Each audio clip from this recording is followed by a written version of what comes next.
비트코인은 가치 저장 수단이 아니다. 우리는 절대 ETF를 출시하지 않을 것이다. 1년 전 세계 2위 자산운용사 뱅가드가 한 말입니다. 그런데요, 이 뱅가드가 항복했습니다. 5천만 명의 미국 중산층 자금이 비트코인으로 들어갈 수 있는 문이 열린 거예요. 오늘 영상에서 이게 왜 중요한지, 그리고 12월에 어떻게 대응해야 하는지 전부 말씀드리겠습니다.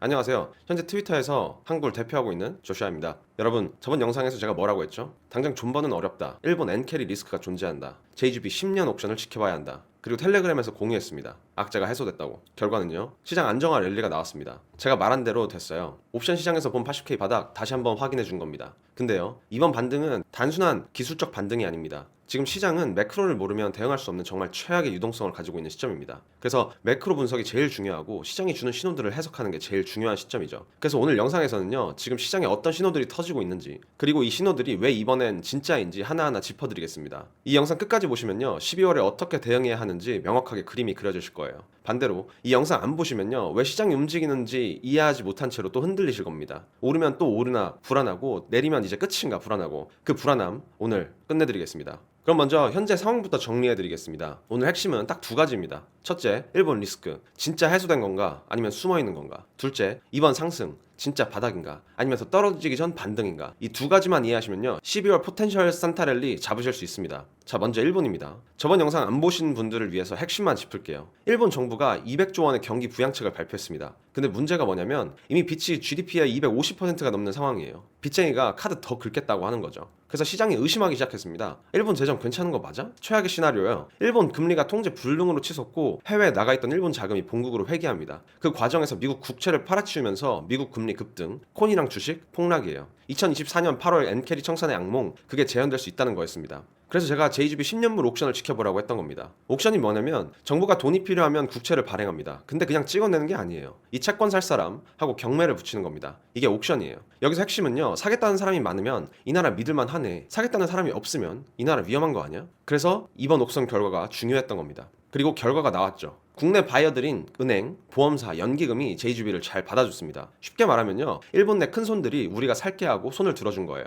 만약 아무도 안 사겠다고 했으면 어떻게 됐을까요? 일본 중앙은행인 BOJ가 혼자 다 떠안아야 합니다. 그게 뭘 의미하냐면 시장에서는 아무도 일본 국채 안 믿어. 정부가 억지로 사는 거야. 이 가격에 이익? 우리한테는 별로야. 아무도 안 사겠다고 하면 BOJ가 혼자 다 사야 해요. 그건 국가 신뢰가 무너지는 겁니다. 다행히 이번엔 그런 일이 안 벌어졌습니다. 따라서 아직은 시장이 일본을 버리진 않았다고 해석할 수 있습니다. 일단 시장은 안정화되었고 반등도 나왔습니다. 근데요, 여기서 끝이 아니에요. 이번 옥션 잘 나왔다고 해서 12월에도 괜찮을 거라는 보장은 없습니다. 왜냐하면 12월 19일 날 BOJ가 금리를 올릴 확률이 76%예요. 저는 거의 금리 인상이 확정이라고 봅니다. 문제는 그 다음이에요. 금리를 올렸는데도 엔화가 계속 약하면 시장은 이렇게 생각할 겁니다. 금리 올려도 소용없네. 일본 답 없다. 그땐 진짜 위험해질 수도 있어요. 결론 드릴게요. 지금은 시장 안정화 상태입니다. 일본 리스크는 일단 해소됐어요. 근데 12월 19일 BOJ 회의는 반드시 주시하셔야 합니다. 그때까지는요, 일본 리스크 신경 안 쓰셔도 됩니다. 자, 이제 두 번째입니다. 이번 상승 진짜 바닥인가 아닌가? 저번 영상에서 페드풋 이야기를 했었죠. 핵심만 다시 짚을게요. 연준 스탠스가 바뀌고 있습니다. 예전엔요, 데이터를 보고 결정할게. 지금은요, 노동시장 무너지는 걸 그냥 두고 보지 않겠다. 쉽게 말하면요, 시장이 위험해지면 연준이 금리를 내려서 살려주겠다는 겁니다. 이게 페드풋이에요.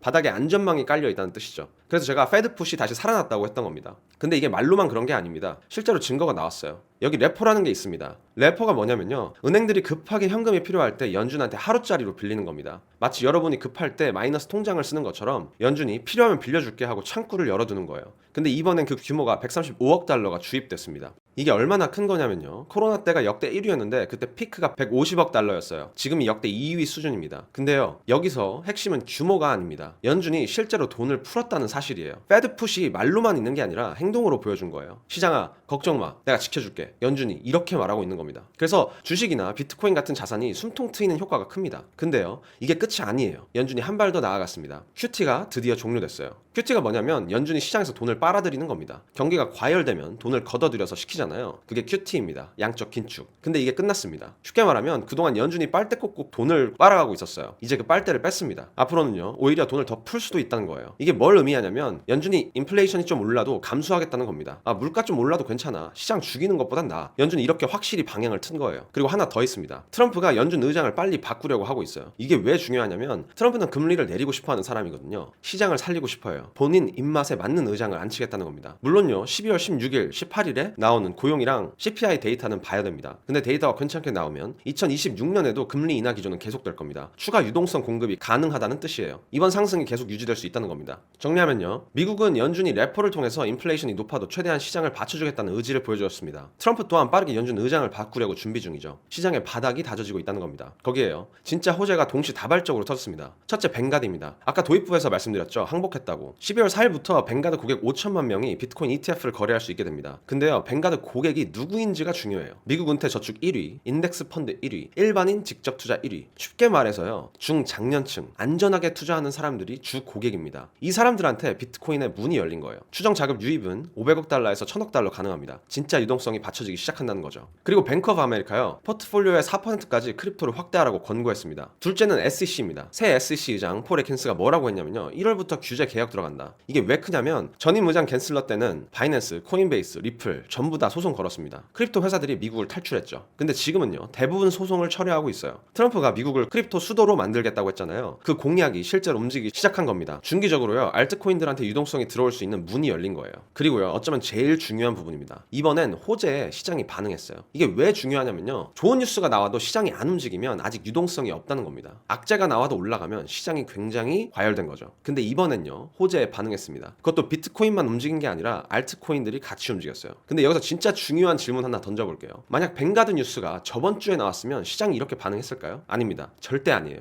왜냐면 저번 주엔 일본 리스크가 시장을 짓누르고 있었거든요. 근데 이번엔 달랐습니다. BOJ 옥션이 안정적으로 끝나고 연준이 레포로 시장을 받쳐주고 매크로 환경이 개선된 타이밍에 호재가 터진 거예요. 이게 왜 중요하냐면요, 고래들한텐 이게 진입 신호인 겁니다. 이제 들어가도 되겠다. 그래서 이번 상승이 단순한 기술적 반등이 아니라는 겁니다. 일본 리스크 혹은 미국 매크로 데이터가 리스키하지만 않으면 정말 유의미한 상승 지속이 가능하다는 거죠. 자, 정리하겠습니다. 오늘 핵심 3가지만 기억하세요. 첫째, 일본 리스크 단기 해소됐습니다. 근데 12월 19일은 주시하세요. 둘째, 연준 말로만이 아니라 행동으로 시장을 받쳐주고 있습니다. 페드 푸시 살아있어요. 셋째, 뱅가드 항복, SEC 규제 완화, BOA 권고, 기관 자금 유입의 신호입니다. 그리고요, 매크로 환경이 개선된 타이밍에 호재가 터졌습니다. 이번 상승은 단순한 반등이 아닐 수도 있어요. 12월 산타랠리 가능성이 열렸습니다. 마지막으로요, 이러한 매크로 이벤트들은 아무래도 대본 작성하고 촬영하는데 하루에서 이틀 정도 걸려서 바로바로 대응하기 어렵습니다. 그래서 제가 이번 년 2월부터 한국어로 텔레그램 운영하고 있어요. 그래서 실시간 시장 분석은 텔레그램에서 바로바로 올리고 있습니다. 고정 댓글 확인하시고 들어오시면 시장 상황 이해하시는데 도움 되실 겁니다. 그리고요, 하나 예고 드릴게요. 제가 지금 보고 있는 시나리오가 하나 있습니다. 내년 2월부터 진짜 상승장이 시작된다는 거예요. 이건 2019년 QT 종료 이후 흐름이랑 지금이 굉장히 비슷하거든요. 다음 영상에서 이 내용 자세히 다뤄볼게요. 구독 눌러주시면 놓치지 않으실 겁니다. 가보겠습니다. 조슈아였습니다.